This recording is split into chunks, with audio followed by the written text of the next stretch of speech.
This episode is going to be something a little different, taking a darker or more morbid look at Magic Mountain. I usually try to do all my stuff in a PG rated format. I do throw in the occasional hidden adult jokes or whatnot for entertainment. For the most part, I try to keep the videos as much to a classroom setting as I can. I originally wanted nothing to do with this subject because this topic is a little tasteless and way overdone. I've noticed most videos on YouTube and a lot of archives that I researched myself for this video and other videos. They have a lot of facts wrong, and even the really promising, well written ones or well done ones always seem to bomb one particular detail or one particular death. So this video, I will be covering all the deaths that have ever happened at Six Flags Magic Mountain. College student and inspiring teacher Terry Fowler was a mechanic for Magic Mountain. While fixing up a Cushman vehicle, an unknown error resulted in the vehicle falling on top of Mr. Fowler, crushing him. This resulted in intense internal bleeding that eventually Mr. Fowler passed away from. Mr. Fowler was discovered dead the following morning by his supervisor, who also happened to be his father. Ride warnings are posted to keep the riders safe and informed so they can enjoy their ride. When these rules aren't followed, it can result from being banned from the ride, ejection from the park, serious injury, and sometimes death. Such is the case for two newlyweds who were celebrating their very first day as husband and wife.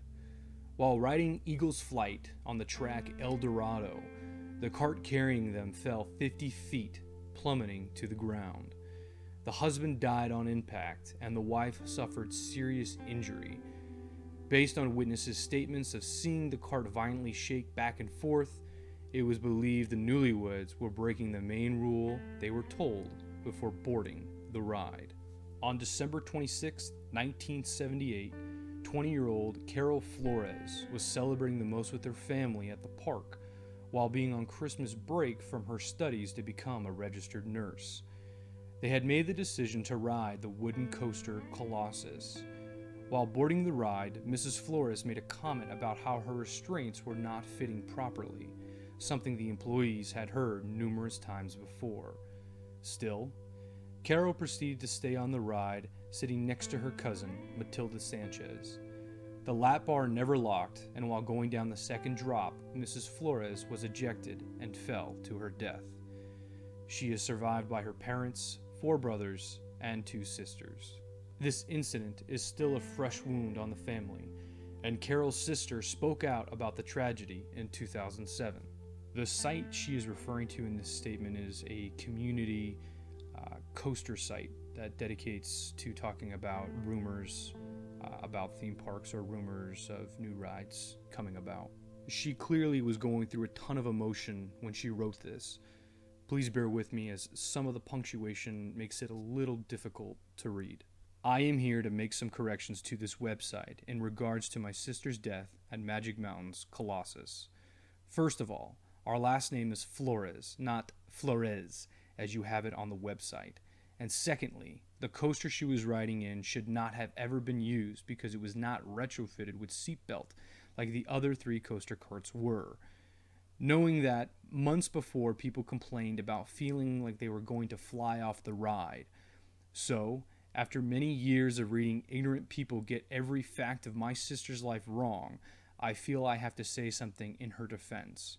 Because I was there the day she died, along with half of my siblings and cousins the day after Christmas, having to face the death of our sister because some jackass who cleared the coaster knowing that there were no seatbelts. She had a full life ahead of her, and because of them cutting corners, my sister paid with her life. My sister was seated next to my cousin who saw the whole thing, and she will never get that image out of her head. We not only lost our sister, we lost the life she brought to our family. And for all those bastards at Magic Mountain and all the media who treated my family like a bunch of criminals and raked my sister's good name into the dirt to make their headlines, you all can burn in hell. May 30th, 1996. Sherry Lamont, of 25 years, had been working in the park as a part-time employee for about 2 years. While working on Revolution, she attempted to cross the track, not seeing the oncoming coaster vehicle coming into the station full of passengers. The coaster struck her, which resulted in her being flung from the platform and landed in an area below. By the time paramedics got to her, she had already died from major injuries. June 2nd, 2001, 28-year-old Pearl Santos got on Goliath and suffered a brain aneurysm at an unknown time. When her cart returned to the station, she was unconscious and hunched over in her seat. Paramedics were rushed to the scene, but she was pronounced dead shortly thereafter. It was later discovered that Santos also suffered from high blood pressure and heart disease. I apologize in advance because I know I'm going to pronounce this name wrong, but 21-year-old Benita Raksharum was working on Scream on April 9th, 2004. Just moments before the park opened, Benita was underneath the coaster track for an unknown reason, while the coaster did its routine test run before guests started to board it. She was struck in the head and killed when a coaster passed by her. This next one is usually inaccurate due to a similar report that happened at a different Six Flags theme park. On August 30th, 2008, Carlos Ibanez lost his hat while riding Ninja. While scoping out the area the track had covered, Carlos spotted his hat and proceeded to jump over a fence enclosing the area from the public. Employees witnessed Carlos doing this and pleaded with the man to stop. Carlos proceeded over another fence with warnings about the dangers beyond that fence.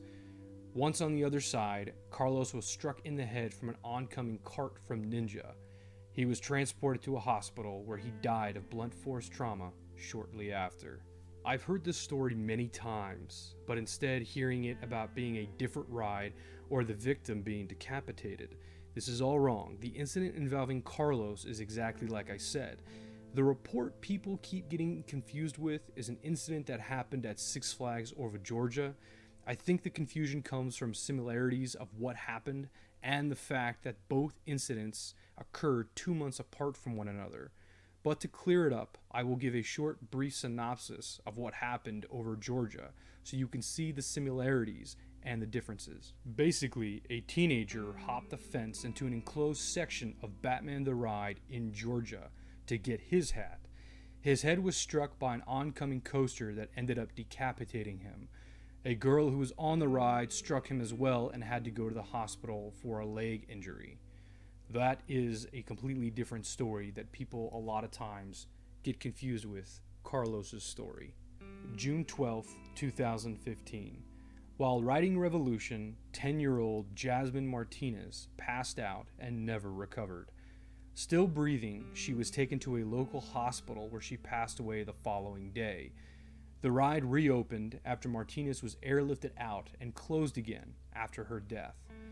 The Los Angeles coroner's office wasn't allowed to perform an autopsy on Martinez due to her family's religious beliefs. As a result, the coroner ruled it a death by natural causes and from no accident involving the ride. Jasmine's parents released the following statement. Jasmine lives on in our hearts, which are heavy today, but we will always remember her and honor those blessed memories of our sweet little girl who left us so suddenly and much too soon. And that covers all the tragic events that led to death at Six Flags Magic Mountain. Before we go, there are 2 more things I want to discuss with you guys.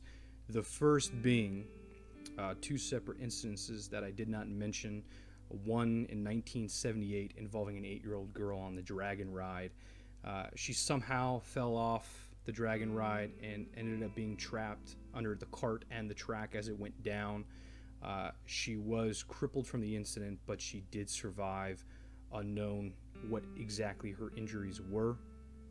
A second incident happened on September 30th, 2012, but happened at the neighboring park, Hurricane Harbor. The only reason why I'm mentioning it in here is because I don't think I'm going to do a series about Hurricane Harbor or any other water park for that matter. That is all going to depend on you guys.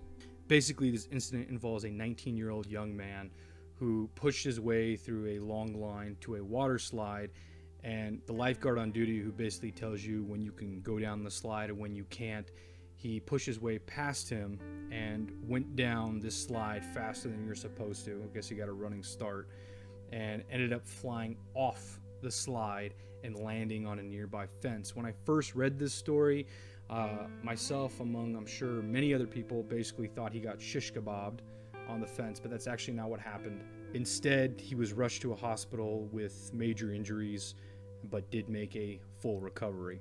The second thing I wanted to discuss with you guys is I don't want you to think that Six Flags Magic Mountain is not a safe park, because it is. If you look at the deaths that happened prior to Six Flags owning the park when it was just Magic Mountain, you can see a lot of these deaths could have easily been avoided if safety procedures had been put into place.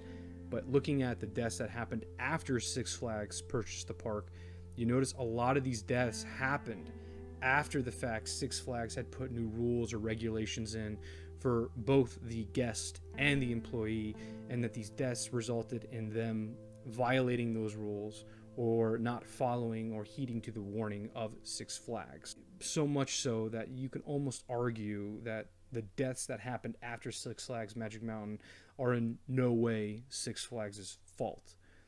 I want to get your guys' opinion on this, what you think of what I just said, or the rest of the video in general. So please leave a comment down below about your opinion on this video or about anything in the video. I would greatly appreciate it. Thanks again, guys, and until next time.